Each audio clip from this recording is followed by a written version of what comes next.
សួស្តីអ្នកនរគ្នាថ្ងៃនេះថ្ងៃ1ខែ1ឆ្នាំ2026ហើយជាឆ្នាំថ្មីហើយខ្ញុំក៏បង្កើត YouTube channel ថ្មីមួយហើយនិង Facebook page ថ្មីមួយដែល page នេះហើយនិង channel នេះ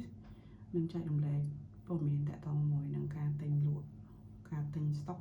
នៅក្នុងស្រុកខ្មែរយើងហើយក៏សូមបញ្ជាក់ដែរថាខ្ញុំមិនមែនជាអ្នកជំនាញផ្នែក stock អីទេគ្រាន់តែជាការផ្ដល់នៅខ្ញុំក៏ចែកចាយនៅព័ត៌មានដែលជា experience ខ្លួនឯងដែលខ្ញុំធ្លាប់ទិញ stock កន្លងមកអញ្ចឹងណា so អាចថាការចែករំលែកនេះអាចមានប្រយោជន៍ចំពោះអ្នកដែលគាត់ចង់ចាប់ផ្ដើមទិញ stock ប៉ុន្តែគាត់ដឹងថាតើគួរទិញបែបម៉េចឬមួយក៏គាត់ចង់បានលក្ខណៈថា personal experience ដែលអ្នកផ្សេងគាត់ទិញអញ្ចឹងណា so ខ្ញុំគិតថាខ្ញុំអាចចែករំលែកនៅ personal experience ខ្លះៗដែលខ្ញុំធ្លាប់ទិញកន្លងមកអញ្ចឹងណាហើយមែនតើខ្ញុំមាន note ខ្លួនឯងមាន note ក្នុងសភៅនេះហើយថ្ងៃដំបូងដែលខ្ញុំទិញហ្នឹងគឺថ្ងៃ10ខែ3ឆ្នាំ2023 yeah so it's like ជិត3ឆ្នាំហើយនៅក្នុងនេះខ្ញុំមាន note ខ្លួនឯងyeah មាន note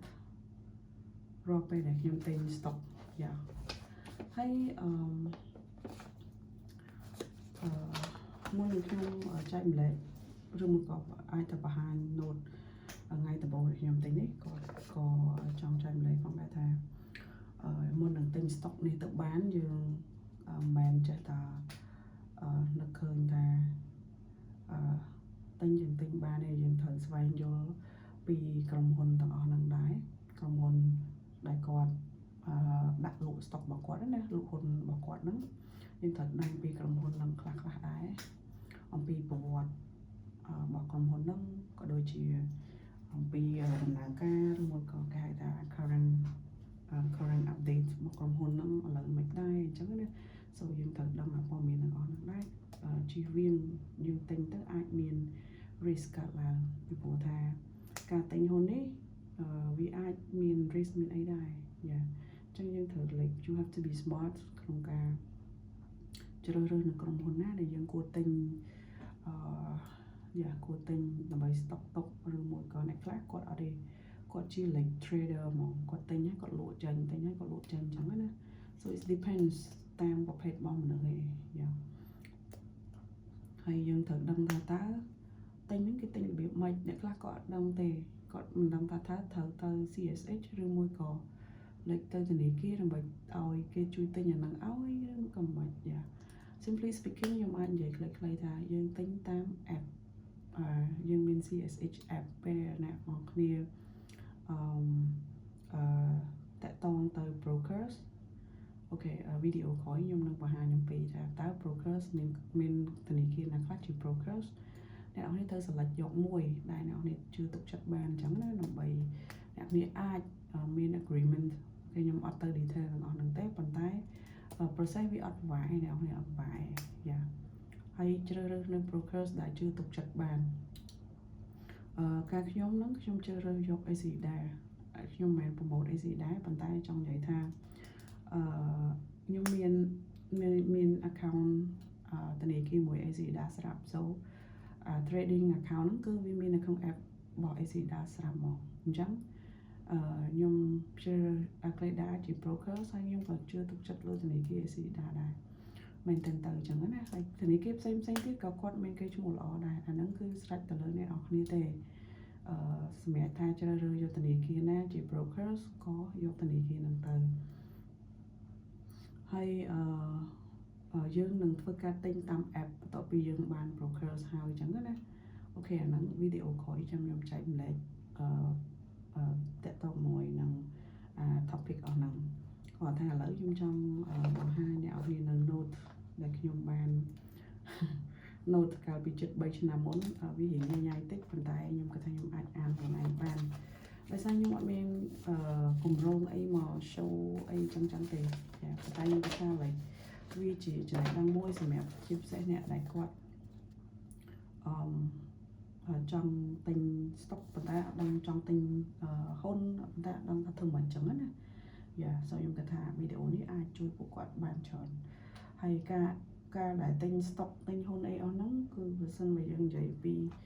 vì phục lòng đấy cứ nè đại cái hạt đặt hôn mỏ cứ Warren Buffett ngày phía trên mà nó score với Warren Buffett hay dập hơi quạt phía chán cứ quạt dậy vì stock market dậy vì yeah stock market strategy ấy ở nắng nhưng thọ an dập hơi của quạt chán đấy mình tên strategy bảo quạt mình từ mũi in conclusion đấy nhưng anประมาณ3 កន្លងមកនេះសំយោគចេញតែមួយគាត់ strategy របស់គាត់ទិញហើយហូបមានន័យថាទិញមកគឺ stock ទុកអត់លក់ចេញវិញទេយ៉ាអញ្ចឹងគាត់ទិញមកបករហូតចឹងទៅអញ្ចឹងពេលដែលជារៀងរាល់ឆ្នាំក្រុមហ៊ុនគេចែកភាគលាភ dividends ភាសាអង់គ្លេសគេហៅ dividends ចែកភាគលាភជារៀងរាល់ឆ្នាំហើយមែនតើទៅអញ្ចឹងពេលដែលគាត់ទិញ stock ទុកច្រើនហ៊ុនឧទាហរណ៍ថាមក share គាត់បានភាគលាភមួយហ៊ុនគាត់បានភាគលាភ1រៀលចុះឧទាហរណ៍ចុះបើគាត់ទិញបាន10000ហ៊ុនអញ្ចឹងគុណមកហ្នឹងទៅហើយចុះបើគាត់ទិញបាន100 100000ហ៊ុនឧទាហរណ៍គុណនឹង1រៀលហ្នឹងទៅបាន$100,000អញ្ចឹងមួយឆ្នាំគាត់បានលុយហ្នឹងកើរហូតណាអ្នកនេះហើយគាត់យកអាលុយ dividend ហ្នឹងទិញហ៊ុនតអញ្ចឹងគាត់ធ្វើអញ្ចឹង that's why គាត់ជា billionaires មហាសេដ្ឋីលំដាប់ពិភពលោកចាហើយប៉ុន្តែអ្នកខ្លះគាត់ជា traders គាត់ទិញហើយគាត់លក់ទិញហើយលក់អញ្ចឹងណាប៉ុន្តែយើងគិតមើលថាអ្នកដែលទិញលក់ហ្នឹងមានអ្នកល្បីឈ្មោះអត់ដូចអត់សូវមានទេប៉ុន្តែអ្នកដែលទិញទុកដូច Warren Buffett នេះគឺអ្នកណាក៏ស្គាល់គាត់ដែរអញ្ចឹងមានន័យថា strategy របស់គាត់នេះ it works មានវា like ល្អប៉ុន្តែយើងត្រូវ be patient បន្តិចណាតិច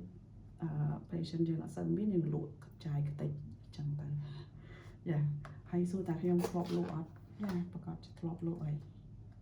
អត់មានអ្នកណាដែលអត់ធ្លាប់លក់អីខ្ញុំវាអាចដែរខ្ញុំអាចនឹងមិនដឹងអញ្ចឹងណាប៉ុន្តែពេលខ្លះ